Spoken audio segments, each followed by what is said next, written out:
قسم کول دا قسم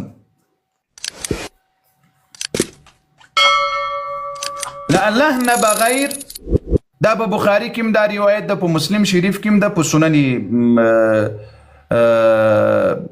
ابو داود کې مسته، په ترمذی کې مسته، دا روایتونه صحیح دي. پیغمبر علیه الصلاة والسلام وای لا الله نه بغیر په بل چا به قسم نه کوي. من حلف بغیر الله فقد اشرک. چا چې لا الله نه بغیر په بل چا قسم واخیستل دا شرک ده. ټول مسلمانان دي متوجه سي. ولی قسم کول دی الله په ذات باندې دی مؤمن مسلمان دی پاره روا ده، ځکه الله لوی شان لري، الله عظیم شان لري. اوس کتا په انسانانو قسم وکړل، یا دی په مکه قسم وکړل، یا دی په اسمان، یا په امام علی، یا په حسن، یا په حسین، کچیر دی نیت داوی سدا ام دغمره مقام لري لکه څنګه سی رب لري، دا سړی کافر او مشرک د اسلام وتلی. بالکل. او که څوک وایي چې نه دومره مقام نه لري، نو بیا شرک اصغر د توبه کول په کار ده. که توبه ونه کړي نو دا شرک اصغر جهنم ته رسوي. بالکل. تاسې اوس مثلا په یو چا قسم کوي، د څه شي دپاره کوي؟ یعنې خو هغه لوی درته ښکارېږي، د عظمت والا یا د مؤمن مسلمان دپاره. نه په پلرونو قسم کول په کار ده، نه په ولیانو، نه په انبیاو، نه په کعبه، نه په اسمان، نه په پلار، نه په مور، نه په ولی، نه په صحابي، په هیڅ چا قسم ورته جایز نه ده. محمد رسول الله صلی الله علیه وعلى آله وسلم وایي.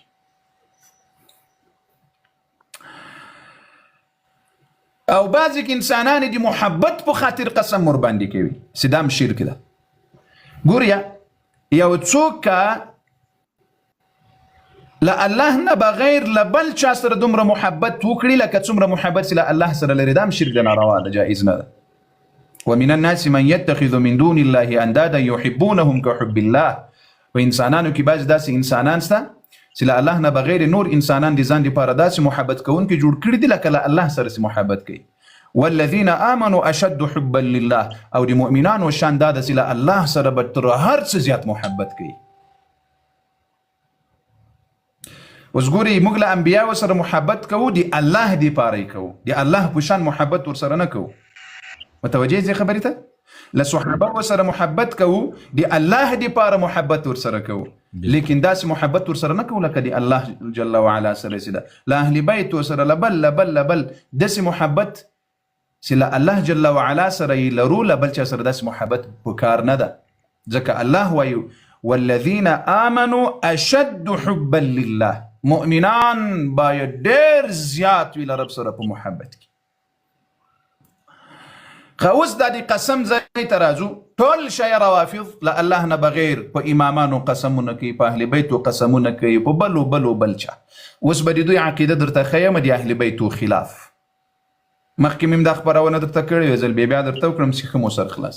دا خپرونې د دې دپاره درته کوو، نو لایف خو اوس ور پسې سور کېږي، نو الله دې وکړي چې دا خپرونه اوس خو لا سکرین مو نه ده ښکاره کړی، خو انشاءالله الله دې وکړي چې سم سي. ګورئ دوستانو، په هر څه کې دوی د اهل بیتو خلاف دي، په هر څه کې دوی د اهل بیتو نه مني، په هر څه کې دوی د اهل بیتو په مقابل کې یوه عقیده جوړه کړې ده. اوس به تاسو قضاوت د دوی له کتابونو وکړئ.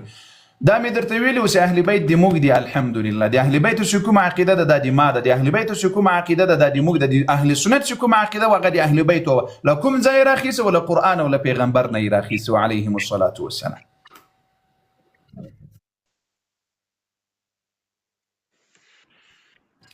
قدرمندو دوستانو، تاسې چې په هر ځای کې روافض و تشیع ته په مخه ورسئ، د ما د په حسن قسم وي، د حسین په وینو، په کربلا، په فاطمة الزهرا، په پلاني او په پلاني او په پلاني مې دي قسم. وایي که نه وایي؟ دلته دا ټول شهیدان دي راسره ناست. بالکل وایي قاري صاحب. قدرمندو مسلمانانو، خبره داسې ده، اوس به انشاءالله د دوی کتابونو ته ځو. بارک الله فیکم. لیک گزاره را سره وکړئ او دا لایف ته لیک د توحید په خاطر، د الله په خاطر، چې خبره دلته د شرک ده او د مؤمنانو د مسلمانانو، دا د تاسو دپاره هم ډېره فایده ده په دې درسونو کې، د مؤمنانو مسلمانانو لپاره. ځکه د موږ په پښتنو کې هم داسې خلک شته چې هغه هم کله کله وایي د تا د پلار په سر مې د قسم وي څه شي دغه ناروا دي دا شرک د ګورې بالکل قاری صاحب ښه الله مو راته سرلوړي کړه اول کتاب مسلمانانو ورونو متوجي سي الکافي د دې کافي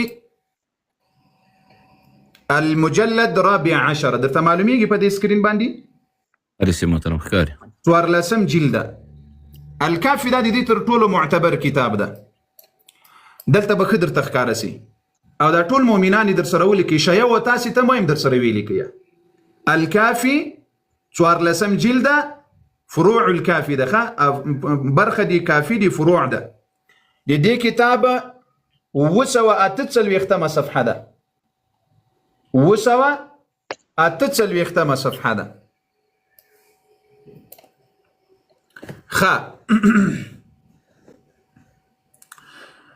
کافی دی کلینی دلته باب راوړی ده مسلمانانو غوږ 14 باب انه لا يجوز ان يحلف الانسان الا بالله عز وجل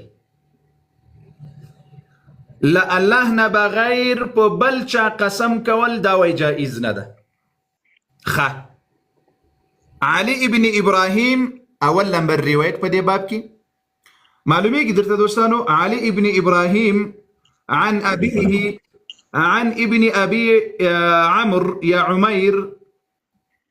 عمير ده عن حماد دارزي عن مسلم محمد بن مسلم قال قلت لأبي جعفر عليه السلام أبي جعفر إمام باقر عليه السلام ده إعام وشيء ولقرأت متوجيسية تاسو تمهم زد مكوية قربانك مسلم زد رأس أهل بيت دي أهل بيت وعقيدة دي ما ده كندا دي ما دي أهل بيت ويوا عقيدة ده كندا دا تولد أهل بيت بخلاف رواني ولد أهل بيت نمني ولد أهل بيت مخالفة كوي والسجوري قلت لأبي جعفر عليه السلام قول الله عز وجل والليل إذا يغشى والنهار إذا تجلى وما أشبه ذلك يعني دا والليل إذا يغشى دا دي الله قسم ده والنهار إذا تجلى والنجم إذا هوى دا طول دي الله قسمون دي نو وای د پښتنه جنی وکړل چې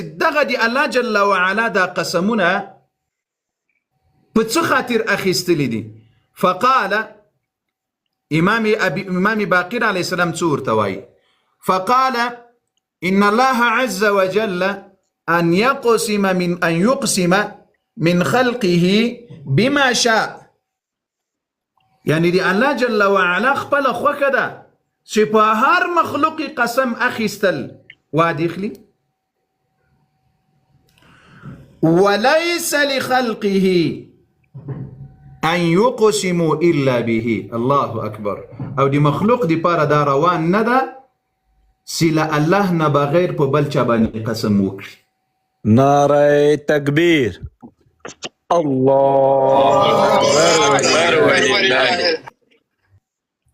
تاسو وګورئ مسلمانانو وای الله جل وعلا خپل خوکه د سی په مخلوق په هر چا قسم اخیستل وليس لخلقه ان يقسموا الا به مخلوق په چا قسم نه کوي الا به مگر یوازې په الله به قسم کوي دا امام باقر علیه السلام وای مسلمانانو دا لاندې روایت وګورئ پسې دا لاندې روایت علي ابن إبراهيم عن أبيه درازي عن أبي عبد الله عليه السلام ده إمام صادق عليه السلام ده دوم إمامي ده قال لا أرى أن يحلف الرجل إلا بالله زوي دا روا نبولم دا نگورما دا وي روا ندسي يو سړی دی لا الله نه بغیر په بل چا قسم واخلي إلا بالله دا سي ویل دي إلا بالله وبرسوله وبأهل بيته وبالأئمة وين يوصل وغنا قال سبني دي ويلي إلا بالله قسم بوي پچا کوي یوازې په الله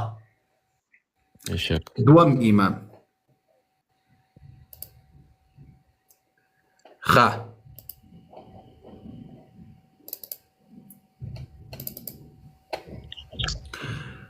مسلمانانو دا دوم کتاب د وسائل الشيعة